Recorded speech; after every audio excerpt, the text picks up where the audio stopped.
নারীকে সম্মান দিয়ে আল্লাহ তাআলা বলেছেন নারীরা যেন পর্দায় থাকে।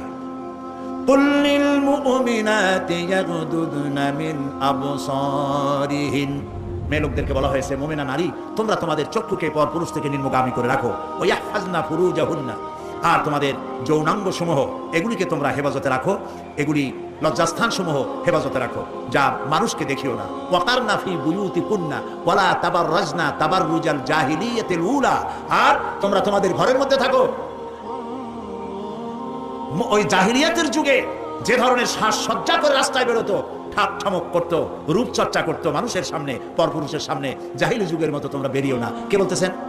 আল্লাহ বলতেছেন, আল্লাহ পাক বলছেন ওয়াকারনা ফি বুয়ুতিকুন্না, ঘরের মধ্যে থাকো।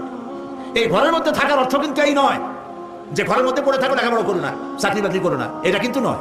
বরং নবী করিম সাল্লাল্লাহু আলাইহি ওয়াসাল্লামের যুগে মহিলা সাহাবীরা ব্যবসা করেছেন, কেউ আতরের ব্যবসা করেছে,